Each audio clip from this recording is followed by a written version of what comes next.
Social distancing हर नागरिक के लिए है, हर परिवार के लिए है, परिवार के हर सदस्य के लिए है, प्रधानमंत्री के लिए भी है। कुछ लोगों की लापरवाही, कुछ लोगों की गलत सोच आपको, आपके बच्चों को, आपके माता पिता को, आपके परिवार को, आपके दोस्तों को और आगे चलकर के पूरे देश को बहुत बड़ी मुश्किल में झोंक देंगी।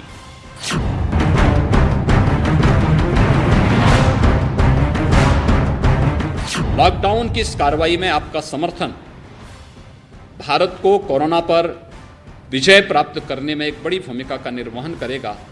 मैं विश्वास के साथ कह सकता हूं कि कोरोना वायरस हारेगा और भारत जीतेगा। कोई संदेह नहीं होना चाहिए। आम जन की सहभागिता इस दिशा से आवश्यक होगी।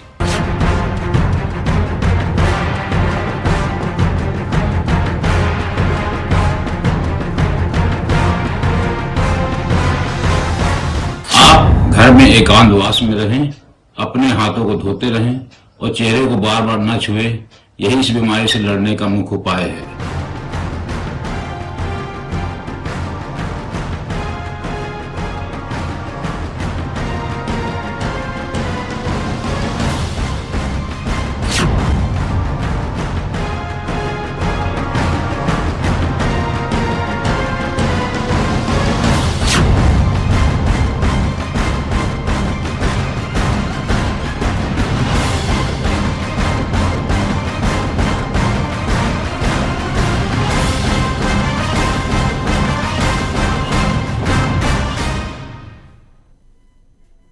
नमस्कार, स्वागत है महाबहस में। मैं हूं अजय।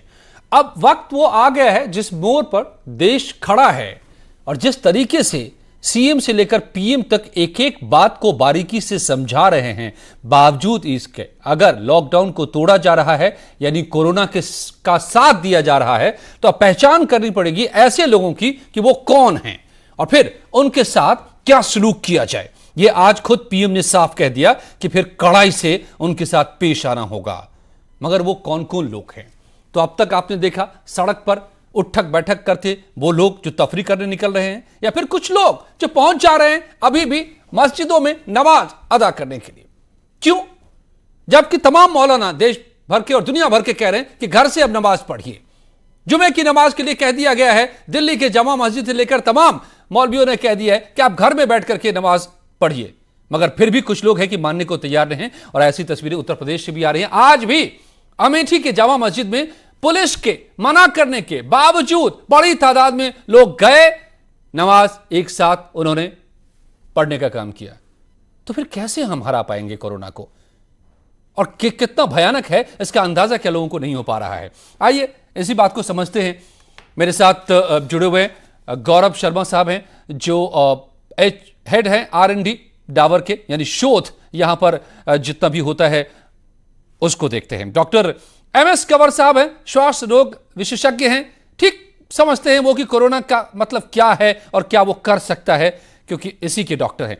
अचल शर्मा साहब हैं, जो कोच हैं सामाजिक सशक्तिकरण के, यानी वो हमें बताएंगे कि हम कैसे इन परिस्थितियों में अपने आप को मजबूत बनाकर और इसका सामना कर सकते हैं। और सैयद इरफान सरीम जो मुस्लिम स्कॉलर हैं, वो हमें बताएंगे कि क्यों, वो कौन लोग हैं, क्या उनकी मानसिकता है, क्या उनकी समझ है कि समझ नहीं आ रही बात।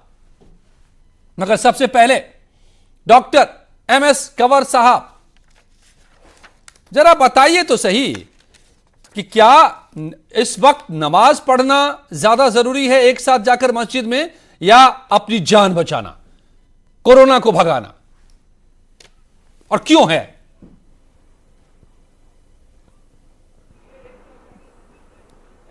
जान बचाना अपना ही जरूरी नहीं है, अपने परिवार वालों का और दुनिया का भी ख्याल रखना जरूरी है। और नहीं, ये तो वो नहीं रख रहे हैं जो तोड़ रहे हैं इसको, हमें इसकी फिक्र तो नहीं है। कम से कम अपनी जान की भी परवाह कर लें, शायद इसी डर से रुक जाए। ना समझी है सरासर नासमझी है।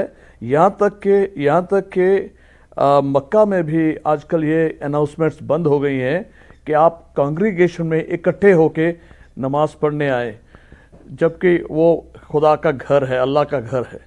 खैर एनीवे, ये चीज़ें इनको समझना ज़रूरी है। बार बार मीडिया में बताया जा रहा है, प्रधानमंत्री बता रहे हैं, चीफ मिनिस्टर्स बता रहे हैं, उस सब के बावजूद ये जो कांग्रीगेशंस कर रहे हैं या बेकार बिना वजह जो इधर उधर घूमने निकल जाते हैं या पुलिस कर्मियों से झगड़ा कर रहे हैं, मेरा ख्याल है कि इससे ज़्यादा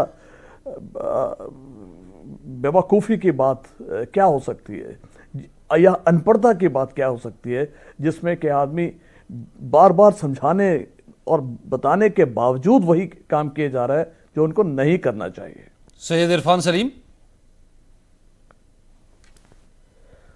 क्यों हो रहा है ये? कौन लोग हैं? क्या किया जाए फिर? अब जो भी लोग हैं उनके खिलाफ सख्त से सख्त कार्रवाई करनी चाहिए। तब के जब हमारे देश के प्राइम मिनिस्टर नरेंद्र मोदी जी ने यह आह्वान किया है कि अगर लोग जिंदा रहेंगे तभी नमाज पढ़ेंगे, तभी सब चीज कर सकते हैं,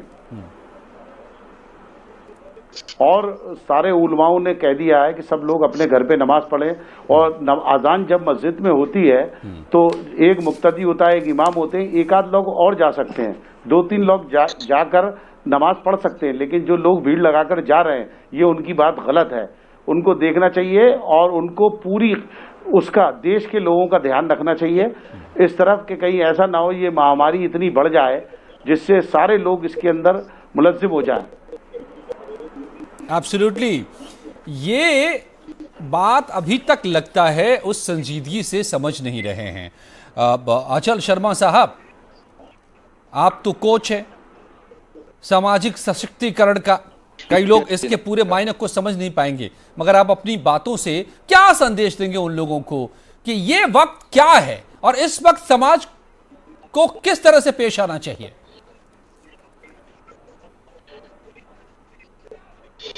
बहुत जरूरी सवाल और हम सबको समझना चाहिए कि आज की जो स्थिति है लगभग 100 साल के वजह से आज 100 से पहले के आसपास वो एक खाने शुरू हुआ था, आज छोड़ने ले गया। क्या हम ये चाहते हैं कि उस समय हमारे टेक्नोलॉजी की सूचनाओं की इतनी हमारे पास सुविधा नहीं, आज हमारे पास हर इन्फॉर्मेशन को लोग तक पहुंचाने की सुविधा, हमें ये सोचना चाहिए। I think I am not getting your voice properly, sorry. आपका नेटवर्क प्रॉपर है नहीं शायद, और आपकी आवाज़ मुकम्मल नहीं आ पा रही है। ऐसा दूसरी बार हो रहा है, शायद नेटवर्क स्ट्रेंथ की कमी होगी आपके पास। लेकिन ओके, डॉक्टर साहब, doctor MS Gaurav Sharma ji, head R&D Dabur, आप तो दवा बनाने वाली कंपनी है, आयुर्वेदिक दवा इतनी बड़ी तादाद में बनाते हैं आप इसकी गंभीरता को कैसे बयां करेंगे ताकि लोग समझ पाए? PM बोल चुके, CM बोल चुके, हर डॉक्टर बोल चुके, हर कोई बता रहा है, हम कैंपेन चला रहे हैं, स्टे होम, तमाम तरीके से बताया जा रहा है, फिर भी जो लोग नहीं समझ रहे हैं आप कैसे समझाएंगे उनको?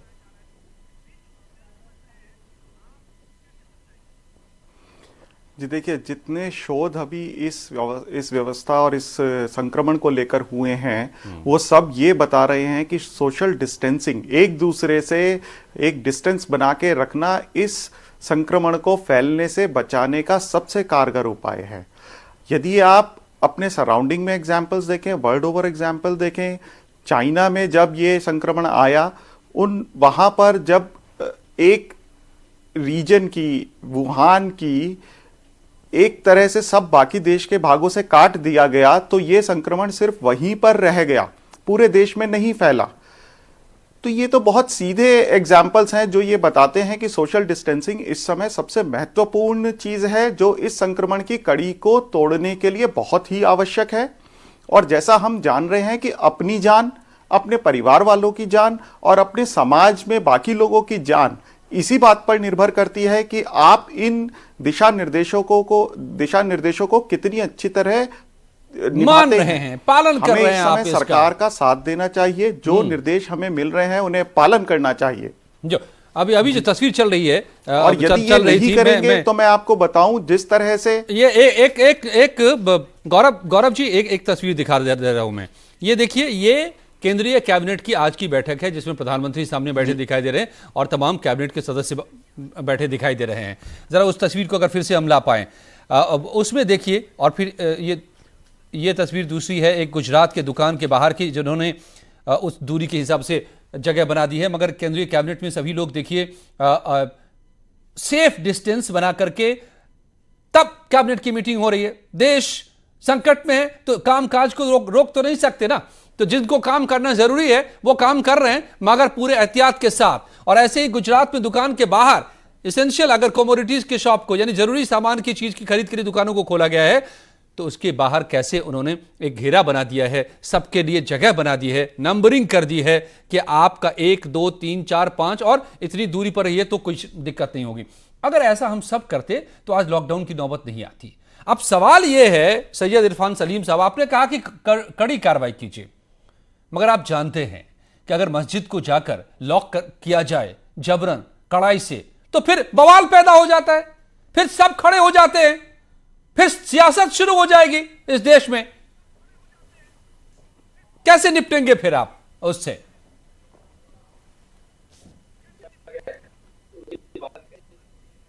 इरफान साहब,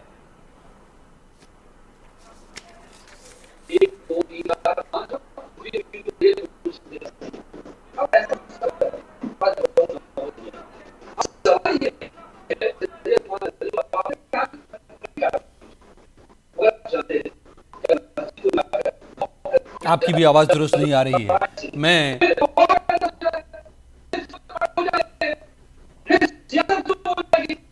आपकी आवाज अभी नहीं आ पा रही, मैं दोबारा कोशिश करूंगा कि आपकी आवाज सुन पाऊं।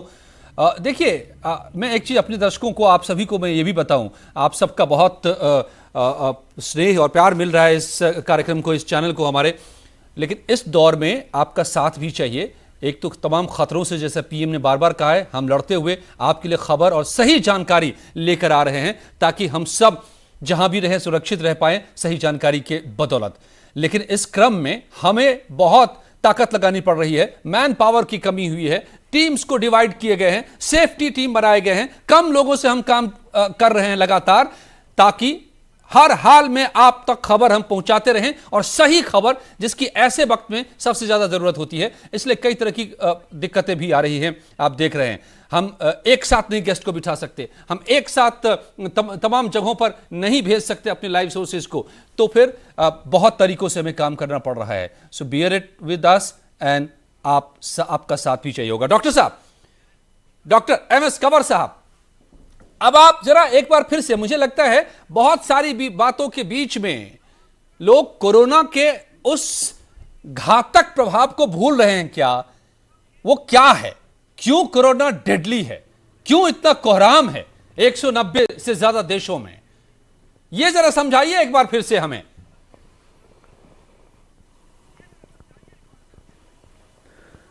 देखिए, कोरोना वायरस जो है, ये कोरोना कोविड-19 जिसको आजकल हम कह रहे हैं, इसके पहले जो कोरोना बड़ी भयानक फॉर्म में आया था वो सार्स CoV-1 था, और H1N1 भी एक कोरोना की शेप का ही एक रूप है, जो वो भी बड़ा सीरियस कर देता है इंसान को। तकरीबन 2% मोर्टेलिटी रेट उसमें भी है, जैसे कि कोविड-19 में है।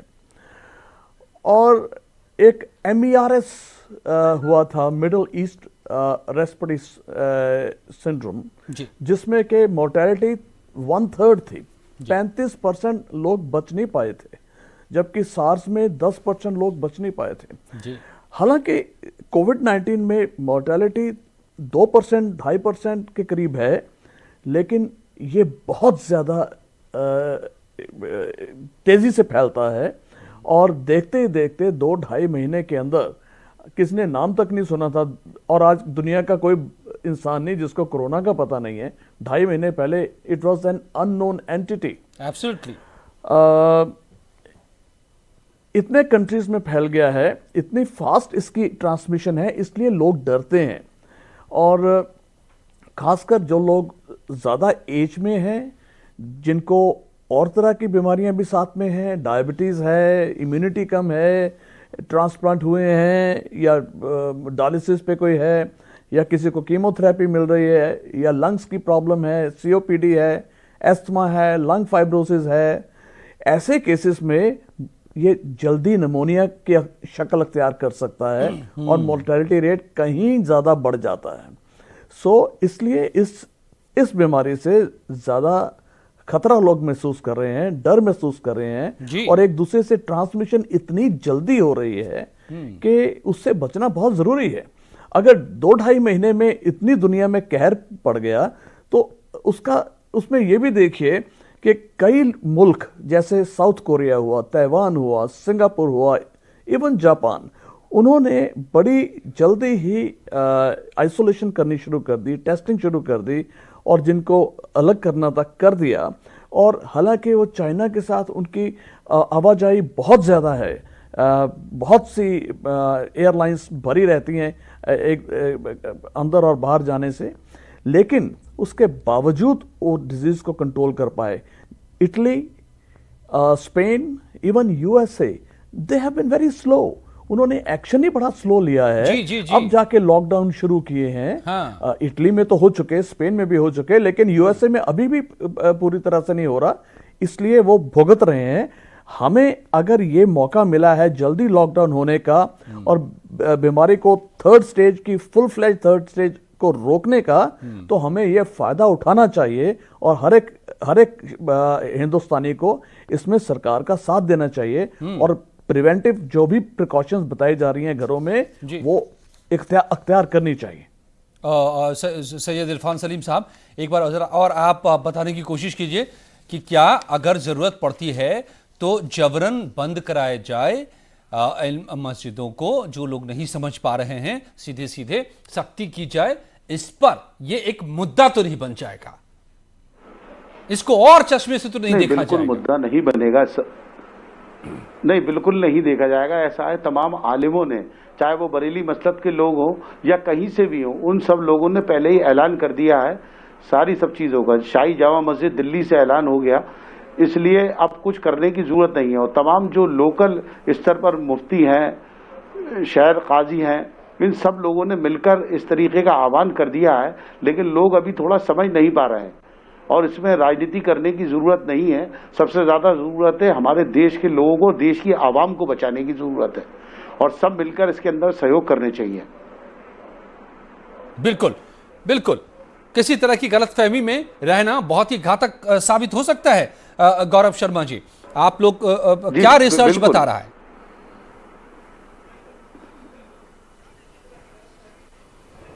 जी देखिए, इस समय तक तो कोई भी ऐसी श्योर शॉट इसके लिए कोई औषधि या कोई ऐसी वैक्सीन इजाद नहीं हो पाई है। तो इस अवस्था में जो प्रिवेंटिव मेजर्स हैं उनको पालन करना और भी ज़्यादा इम्पॉर्टेंट हो जाता है। तो एक तो आपको इस वायरस को अपने शरीर में आने से रोकने देने के लिए हर संभव प्रयत्न करना है। सोशल डिस्टेंसिंग है, हाथों को बार बार धोना, हाथों से चेहरे को, मुंह को, नाक के आसपास के एरिया को नहीं छूना, ये बहुत ही ज़्यादा इम्पॉर्टेंट चीज़ें हैं।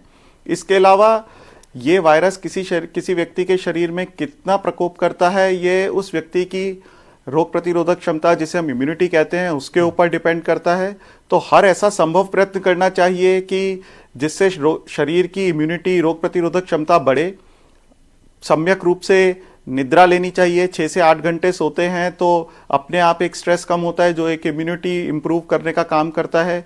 कुछ ऐसे साधन हैं जैसे विटामिन सी वाले सप्लीमेंट्स, जैसे आंवला एक विटामिन सी का बहुत अच्छा सोर्स है, वो लें तो वो एक नॉन चीज़ है जो इम्यूनिटी को बढ़ाती है।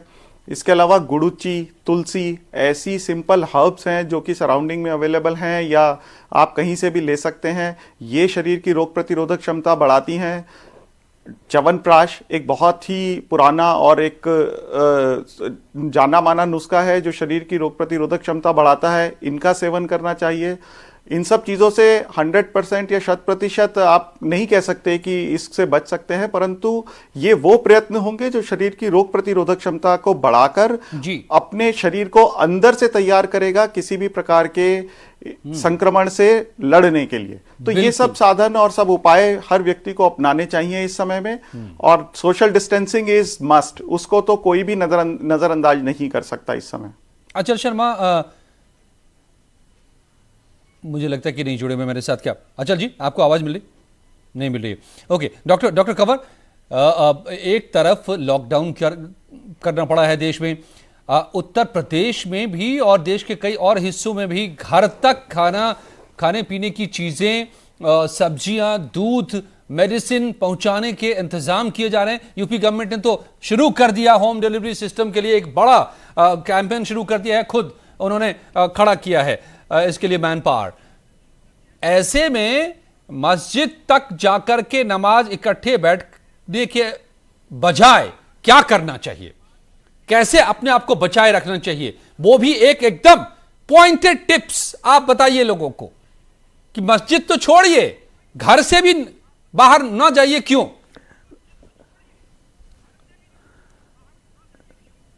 जी, जो बार बार कहा गया है कि अपने घर की जो दहलीज है उसको आप लक्ष्मण रेखा समझिए और उसके बाहर जाना इस वक्त तो भूल जाइए, क्योंकि आप प्रिवेंशन जो कर रहे हैं अपने लिए नहीं कर रहे हैं, अपने परिवार के लिए कर रहे हैं, अपने शहरियों के लिए कर रहे हैं, अपने मुल्क के लिए कर रहे हैं। घर में भी अगर आप जो भी एहतियात बरतनी है, हाइजीन की, प्रिवेंशन की, वो ज़रूर बरतिए। अगर आपको खुद किसी को भी घर के मेंबर में सिम्टम शुरू हो जाते हैं तो आप ऐसी सूरत में बिल्कुल अलग से हो जाइए। अगर आप एक कमरे में अलग हो सकते हैं तो प्लीज़ डू दैट। उसके अलावा आप इधर उधर हाथ नहीं लगाएं और हैंड वॉश बार बार करें, हर आधे घंटे बाद करें। स्टरलाइज़र यूज़ करें ताकि आप उससे बैक्टीरिया, वायरस को ख़त्म कर सकें। जो हम फोम बनाते हैं साबुन से, उससे भी वायरस मर जाता है, और जो हम सैनिटाइजर्स यूज़ करते हैं उससे भी वायरस मर जाता है। और आप इधर उधर घर में हाथ ना लगाएं और बिल्कुल अलग थलग हो जाएं ताकि बाकी लोगों के साथ आपका कांटेक्ट बिल्कुल ख़त्म हो जाए 2 हफ्ते के लिए। इवन आपका खाना भी आपको जिस तरीके से दिया जाए वो उस बर्तनों को भी एकदम से अलग से साफ किया जाए, धोया जाए अच्छी तरीके से। आपके कपड़े जो हैं वो गर्म पानी से धोए जाएं। सो एक तरीके से आप अपने ही घर में एकदम से अलग हो गए। अगर आपको सिम्टम हैं तो जी, या किसी और भी मेंबर को है तो आपने उनसे बचना है। बाहर जाने की जो आप बात कर रहे हैं या मस्जिद में जाना, ये तो बहुत दूर की बातें हैं। ऐसी सिचुएशन में तो मैं समझता हूं कि ये समाज के लिए खतरा है जो भी इंसान ऐसे करते हैं, और पुलिस एक्शन होना चाहिए। मैं मस्जिद मंदिरों की बात नहीं कर रहा हूं, कोई भी लोग जो बिना वजह सड़कों पे चलते नजर आते हैं, जिनका कोई रीजन नहीं बनता, एसेंशियल सर्विसेज नहीं है, उनके ऊपर कुछ ना कुछ एक्शन होना जरूरी है।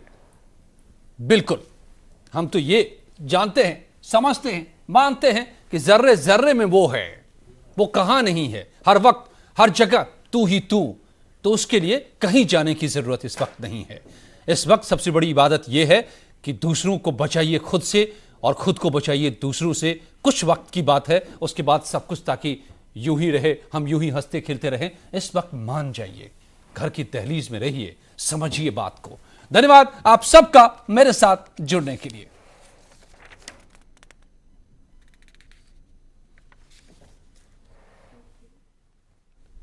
और इन तस्वीरों पर जो तस्वीरें आप देख रहे हैं, इन तस्वीरों को नहीं सामने लाना है, नहीं कहीं भी हमें इस तरीके से भीड़ लगानी है, क्योंकि सबसे बड़ी दिक्कत होती है कि जैसे ही 4-5 फीट के दायरे के अंदर 2 इंसान आते हैं और उसमें से किसी एक में है वायरस तो दूसरे में जा सकता है, बहुत ज्यादा संभावना बढ़ जाती है। या फिर जो संक्रमित व्यक्ति है जिसका पता किसी को यूं नहीं हो सकता, वो जरा सा चाहे वो उसको छींक आई हो, अपने मुंह से हाथ लगाया हो, उसके हाथ पे वायरस आ गया हो और उसने कहीं टच किया, वहीं पर आपने टच किया, आपके हाथ में आया, आपने हाथ से मुंह को छुआ या उसी हाथ से खाया तो आपके मुंह में वायरस गया। अगर आप साथ में खा रहे हैं और कोई संक्रमित है तब तो समझिए होना ही होना तय है।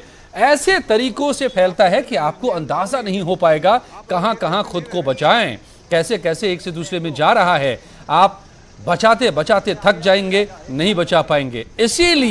इसीलिए पूरी दुनिया के डॉक्टर्स ने इसमें एक ही रास्ता बताया है कि बस इंसान से इंसान की दूरी को बढ़ा दीजिए, अपने आप वायरस का एक इंसान से दूसरे इंसान में जाना रुक जाएगा और बीमारी वहीं ठहर जाएगी।